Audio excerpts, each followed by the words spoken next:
Bienvenidos a Cruce de Palabras por Telesur. Soy Luis Hernández Navarro y hoy nos acompaña el maestro Saúl Escobar Toledo. Saúl es investigador del Instituto Nacional de Antropología e Historia, economista, y acaba de publicar un libro que promete ser muy sustantivo sobre la historia del movimiento obrero en México, precisamente el Camino Obrero. Saúl, muchísimas gracias por estar con nosotros. Gracias, Luis. Muy amable. Saúl, casi 100 años de historia de un movimiento que en México ha tenido altas y bajas y que tú conoces muy bien porque tú mismo has sido organizador sindical muchos años, subsecretario de Trabajo de un gobierno democrático. ¿Por qué esa mirada desde tan panorámica en un momento como este? Porque creo que el movimiento obrero ha sido muy olvidado en la historia de México en los últimos años. No siempre ha sido así. Hubo momentos en que el movimiento obrero tenía una importancia muy grande en los estudios, en la política, en la vida de la sociedad, pero desde los años 80, 90, el sindicalismo fue expulsado prácticamente de la academia, de los estudios y de la política, y la sociedad también perdió su cultura obrera que venía desde o que viene desde principios del siglo XIX y sobre todo del siglo XX, y hoy la cultura obrera en México está muy minimizada, muy olvidada.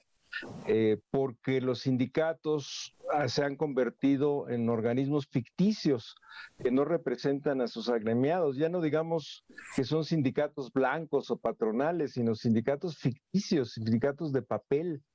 Entonces, cuando a un trabajador mexicano muchas veces le preguntas qué es un sindicato, te dice, pues, será alguien que me roba las cuotas sindicales, será pues un invento que anda por ahí, porque yo no conozco a mi dirigente sindical, nunca lo he visto.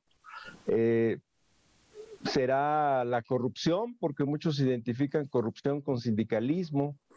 Entonces, este libro pretende muy humildemente recuperar y reivindicar al sindicalismo, sobre todo en México, donde ha sido tan maltratado esta idea de que los trabajadores deben organizarse para luchar por sus derechos. Y esta idea de una cultura laboral tan pobre, pues fue producto de muchas cosas, pero entre otras de las políticas neoliberales que han estado vigentes en nuestro país desde los años 80, 90. Saúl, no siempre fue así, nos acabas de decir, en la década de los 70s, 80s del siglo pasado, tú eras un universitario, pero como tú, otros universitarios se fueron al movimiento obrero a organizar sindicatos independientes, a buscar democratizarlos. Perdón el término, pero era sexy el mundo sindical y la lucha sindical, había una causa. Hoy eso ya no existe, ¿no? Nos dices, pero ¿por qué sí fue un movimiento con causa en aquella época y ahora se ha perdido? Nos dices, es en parte el resultado del neoliberalismo, pero ¿por qué en aquel entonces sí era atractivo? Hubo un periodo muy importante de luchas sindicales en México durante prácticamente todo el siglo, que arranca desde Cananea y Río Blanco en 1907. Claro, hay luchas anteriores, pero estas son especialmente importantes, hasta la década de los 70. En los 70s y un poco en los 80s, pero sobre todo en los 70s, se desató lo que llamamos la insurgencia sindical. Y previo a esta lucha de los 70s hubo grandes huelgas muy importantes, ferrocarrileros y maestros, de médicos, y en los 50s también hubo movilizaciones muy importantes como la de los mineros de Nueva Rosita.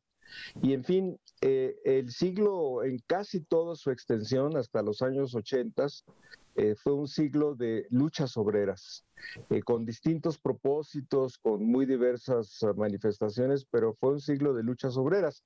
Además, el PRI, que fue el partido dominante durante esas épocas, tenía su gran sector obrero.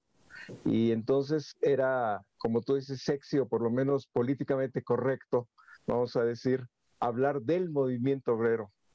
Entonces, a los académicos, los políticos, la sociedad, pues vivía o sabía del movimiento obrero. El 1 de mayo en México era una fecha muy importante, por lo menos porque la gente descansaba, los cines estaban cerrados, todo estaba cerrado porque los trabajadores iban a marchar. Y hasta esto se perdió. Ahora el 1 de mayo puede ser completamente desapercibido. Nadie se entera qué es el 1 de mayo, qué es 1 de mayo, o qué pasó el 1 de mayo. Como para darte una idea de lo que se ha perdido de la cultura obrera en este país. Estoy exagerando un poco, lo sabes, pero tú también anduviste en esas andanzas y sentiste el calor de la movilización obrera en esos años, y creo que estarás de acuerdo conmigo en que hoy se ha perdido mucho, a pesar de que, por ejemplo, los sindicalistas del SME dieron una lucha muy importante en este siglo XXI, y otros movimientos han sido también muy, muy importantes, pero eh, eh, debemos reconocer que las grandes movilizaciones obreras de los 60, 50, 70, pues disminuyeron mucho en intensidad posteriormente. Saúl, uno de los grandes pensadores de la izquierda mexicana, el literato, poeta, militante comunista muchos años, José Revueltas, insistió mucho prácticamente desde 1955, pero incluso desde antes, que en la idea de que la clase obrera mexicana había perdido su independencia, de que había quedado uncida a la lógica de el nacionalismo revolucionario y el discurso de la Revolución Mexicana, y que en esto había una tragedia que hacía muy difícil los procesos de emancipación política en el país. Estoy simplificando, pero un poco esta es la idea. En tu libro, ¿tú partes de esta idea también de la falta de independencia o lo problematizas, lo cuestionas? Sí, yo creo que ahí hablo mucho del corporativismo, que fue una manera en que la clase obrera, a través de sus organizaciones sindicales, fue uncida al PRI y por este medio al control gubernamental. Pero esta situación se dio primero después de mucha violencia y de una gran represión contra todas las oposiciones sindicales independientes y de izquierda que se dio sobre todo en 1948 con Alemán. El presidente Miguel Alemán es el gran autor de la represión y, digamos, del aniquilamiento del sindicalismo independiente. Gracias a eso, los años 50 pudo consolidarse el corporativismo autoritario, corrupto, antidemocrático, ferozmente anticomunista, y que logró controlar al movimiento obrero después de haber aniquilado a las oposiciones obreras independientes y de izquierda. Pero Revueltas hablaba más bien de la cabeza del proletariado, de la vanguardia del proletariado, no tanto de las luchas obreras, porque él mismo reconocía que las luchas obreras estaban ahí. Él mismo fue parte o observador de la huelga ferrocarrilera del 58-59, y él se lamentaba de que el Partido Comunista en ese momento no logró jugar un papel, digamos, positivo, o por lo menos a la altura de las circunstancias, a la altura de la lucha que desataron los ferrocarrileros. Es un tema, digamos, muy polémico, pero más bien se refería a la vanguardia del proletariado que a las luchas proletarias que desataba los trabajadores en sus sindicatos, en sus centros de trabajo. Pero también al enorme peso que la ideología del nacionalismo revolucionario tenía en sus filas y a lo que esto significaba. Tú mismo has escrito y has polemizado en si este nacionalismo revolucionario, en el caso mexicano, es una vía para la liberación, ¿no?, para un sistema más justo, o no lo es. Está ahí ese debate latente. Sí, yo le dedico ahí a un capítulo especial a discutir el concepto de corporativismo, porque se ha llegado a pensar que el corporativismo fue una especie de pacto no escrito entre el movimiento obrero y el gobierno, en que el movimiento obrero entregó su independencia, entregó sus sindicatos al gobierno a cambio de mejores salarios, contratos colectivos generosos, una ley federal del trabajo muy protectora de los trabajadores, debemos reconocerlo, y que fue una especie de negociación. Yo digo que esta negociación nunca existió, ni en la realidad ni virtualmente, sino que fue producto de un proceso histórico más complejo, que en el que primero se aniquiló a las oposiciones sindicales independientes y después vino lo que se llamó la época del Estado desarrollista o del Estado de sustitución de importaciones en los años 50, que permitió una política obrera más generosa en materia de salarios, en materia de contratación colectiva, de prestaciones. Pero entonces, una cosa no es resultado de la otra, fue más bien un proceso histórico más complejo. Un proceso, ¿te parece, Saúl, si vamos a una pequeña pausa y nos sigues platicando al regreso de ese proceso? Oh, no, gracias. No se vayan, volvemos en muy breves instantes.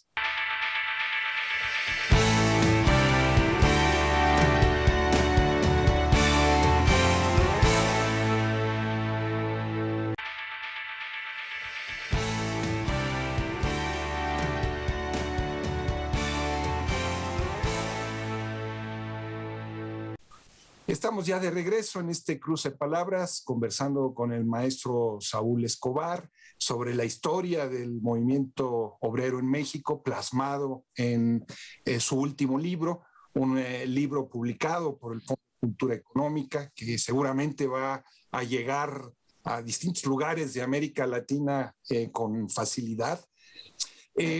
Saúl, nos platicabas antes de que te interrumpieran en nuestra pausa de este proceso histórico, ¿no? Un proceso histórico que llevó a que durante décadas se hablara de que el movimiento sindical era el principal soporte del Estado mexicano, ¿no? Hasta, no diría la insignificancia, pero sí el desdén con el que los gobiernos neoliberales lo trataron. ¿Tú ves en los últimos años un horizonte de recomposición de ese movimiento obrero? Sí, yo creo que este proceso de recomposición se está dando en México y en el mundo. A raíz de la crisis mundial de 2007-2008, se desataron una serie de movimientos sociales de muy diverso signo, desde los chalecos amarillos en Francia hasta el movimiento que apoyó a Trump en las elecciones presidenciales en Estados Unidos, hasta Podemos en España con todo este movimiento previo que hubo antes de que se formara ese partido.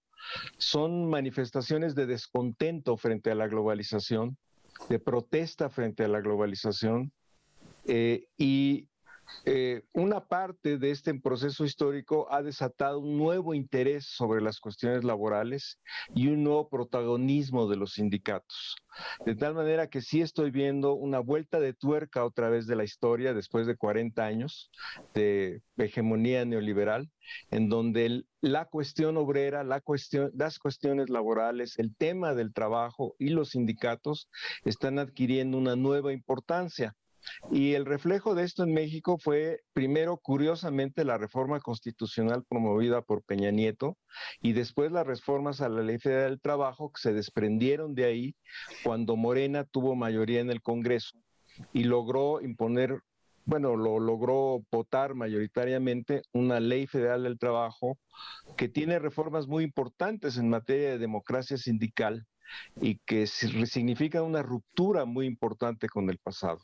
Incluso la última cuestión que hemos vivido aquí en el país, esta reforma también a la ley sobre subcontratación, es también parte de una ruptura con el pasado.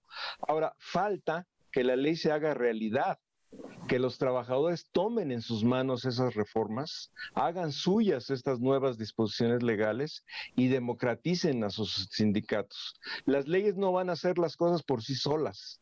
Las leyes, ni el gobierno va a sustituir a los trabajadores. Tienen que ser los trabajadores los que democraticen a sus sindicatos.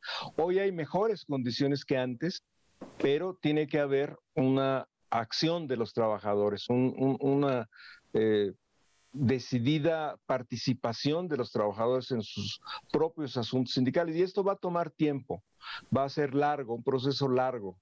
Algunos se desesperan porque dicen, ya tenemos una ley democrática, ¿por qué no se democratizan los sindicatos? Bueno, porque los trabajadores ni siquiera saben a veces que la ley cambió.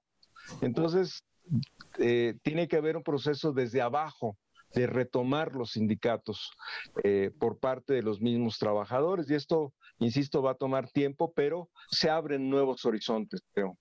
Saúl, hay quien sostiene que esta reforma de la que tú hablas es en parte, o en mucho, resultado de las negociaciones para un nuevo tratado de libre comercio con Estados Unidos. Y que esta presión desde los sindicatos estadounidenses condicionó el hacer estas reformas dentro de México. O sea, que está este factor externo que no responde propiamente a lo que sucede dentro del país en sentido estricto. ¿Tú crees que es justo esta apreciación? Y en parte sí es muy justa porque es parte de este fenómeno mundial del resurgimiento del sindicalismo. Durante muchos años, el Tratado de Libre Comercio de América del Norte prácticamente tenía una cláusula laboral pues muy poco importante, muy poco significativa. Pero con el tiempo los trabajadores estadounidenses se dieron cuenta que el libre comercio los estaba afectando a ellos y que necesitaban un tratado de libre comercio que protegiera a los trabajadores estadounidenses de lo que ellos llaman la competencia desleal de los trabajadores mexicanos, porque ganan menos salarios y les quitan sus trabajos. Hay en esto una parte cierta, porque efectivamente las inversiones han venido a México por parte de las multinacionales, aprovechando no solamente bajos salarios, sino que los sindicatos son inexistentes. Entonces aquí pueden hacer lo que quieran las multinacionales norteamericanas o estadounidenses, como Chrysler, Ford y toda la maquila que se hace en el norte del país. Tienen o tenían, y en cierto modo todavía lo tienen, toda la cancha abierta para explotar a los trabajadores como quieren. Entonces, sí hubo una presión de los sindicatos estadounidenses para que la renegociación del tratado incluyera cláusulas laborales mucho más severas para que tratara de elevar el nivel de vida de los trabajadores y se facilitara la negociación colectiva y la sindicalización de los trabajadores mexicanos. Si tú revisas ese capítulo, es verdaderamente impresionante cómo Estados Unidos se propone vigilar a los trabajadores mexicanos y a sus sindicatos para que se democraticen y logren mejores salarios, cosa muy extraña. Pero además de esta presión desde fuera, se juntó una coyuntura política muy particular que fue el triunfo de Morena y de López Obrador en México. Entonces, como decimos en México, se juntó el hambre con las ganas de comer. Y entonces esta coincidencia histórica que es excepcional, que no siempre se da en la historia, se da muy rara vez, pues permitió una reforma a la ley con estas características que te digo. Entonces hubo razones externas y razones internas. Si el PRI hubiera seguido ganando, las reformas constitucionales que se promovieron desde fuera hubieran quedado en el papel y no hubieran tenido ninguna relevancia, como en muchos casos pasa con las leyes mexicanas, que se cumplen o no se cumplen, o se cumplen a medias y se quedan pues ahí en el papel sin que nadie les haga caso. Saúl, vivimos en la época de la precarización en el mundo laboral. La crisis sanitaria la ha puesto al descubierto con toda esta flotilla, este ejército de distribuidores de comida a domicilios que no tienen ninguna condición de trabajo, con la expansión generalizada de las tiendas de ocasión, donde los jóvenes no tienen hoy en su horizonte la perspectiva de un empleo estable, de vacaciones, ni de una jubilación. Esto es un fenómeno masificado. En el caso mexicano también estamos hablando de centenares de miles de jornaleros agrícolas, ¿no?, que laboran en las agroindustrias y que tampoco tienen realmente, más allá de lo que diga la ley, un futuro. El mundo del trabajo se puede, sientes tú, recomponer con este tipo de presiones? Yo creo que sí va a haber, como sucede en la historia, triunfos y derrotas. Y en algunos casos se va a avanzar más rápidamente que en otros, dependiendo de una coyuntura histórica, política, social, sindical compleja. Pero sí creo que puede haber avances. Quedan efectivamente pendientes muy fuertes, como este que tú mencionas de los trabajadoras para plataformas digitales, que es el nuevo fenómeno del capitalismo. Eh, Porque ahora tú puedes contratar a un chofer de taxi por medio de tu teléfono celular, pedir comida rápida por tu teléfono celular, pedir que te traigan de la farmacia las medicinas. Y estos trabajadores de plataforma digital están completamente desamparados porque incluso no las empresas no los reconocen como trabajadores. Dicen que ellos no son sus trabajadores, que el cliente es el que los contrata, no la empresa. Entonces ahí hay una disputa por su carácter subordinado y por lo tanto por sus derechos laborales. En muchos países del mundo, Uber ha alegado que no tiene trabajadores, tiene clientes y que es una intermediaria entre el consumidor y el trabajador. Pero también en varios países del mundo, incluyendo Inglaterra, ya se reconoce que sí son trabajadores. En Francia también se acaba de reconocer que sí son trabajadores subordinados, que tienen derechos laborales y que la empresa debe reconocer esos derechos laborales. Entonces en México ese es una faltante. En otros países de América Latina, en Argentina, también ya se está reconociendo los derechos laborales de los trabajadores de las plataformas digitales, pero en México no lo hemos hecho. Ese es un faltante muy serio de las reformas que están en curso. Saúl, tú diriges, estás al frente de un instituto obrero, de estudios obreros, que lleva por el nombre el de Rafael Galván, un dirigente histórico de los trabajadores electricistas en México. Como él, hubieron otros líderes muy fuertes, muy relevantes, Demetrio Vallejo, Otón Salazar, el Ratón Velasco, en fin. ¿Podemos hablar de que hoy en día haya dirigentes obreros de esa talla o lo que hay es otra cosa? Bueno, mira, lo que pasa es que les ha tocado vivir un momento muy difícil. Están muy arrinconados, muy asfixiados, muy presionados por las condiciones económicas, políticas, sociales que han vivido durante estos años. Entonces, si la cultura obrera en México es débil, pues es lógico que los liderazgos obreros tengan muchas limitaciones. Yo no los critico por eso, porque sé que han vivido momentos muy difíciles. Pero yo creo que el nuevo movimiento obrero está surgiendo, o esperemos que surja, pues dará resultado no solamente a nuevos líderes, sino a nuevas formas de lucha. En el norte del país estamos viendo nuevos movimientos sindicales, eh, incluso con una abogada lideresa que ha sido muy perseguida, han amenazado a su familia, el gobernador del estado de Tamaulipas la amenazó y la encarceló. Es una mujer muy valiente que puede tener muchos críticas, pero yo digo que es una mujer muy valiente. Y como estos liderazgos están surgiendo en escala local, por lo menos, nuevos liderazgos que se ponen al frente de estas luchas por reivindicar pues los derechos esenciales de los trabajadores. Entonces yo creo que poco a poco irán surgiendo más liderazgos y quizás pronto veamos un gran movimiento obrero en México como pues la insurgencia sindical de los 70s o las huelgas de los 50s, pero adivinar la historia siempre ha sido un deporte bastante desafortunado. Entonces, mejor vamos a esperar qué dice la historia, pero yo creo que sí hay mejores condiciones que antes para el desarrollo de un nuevo movimiento obrero. Saúl Escobar, autor del Camino Obrero, muchísimas gracias por estar con nosotros en este cruce de palabras el día de hoy. Muchas gracias, Luis.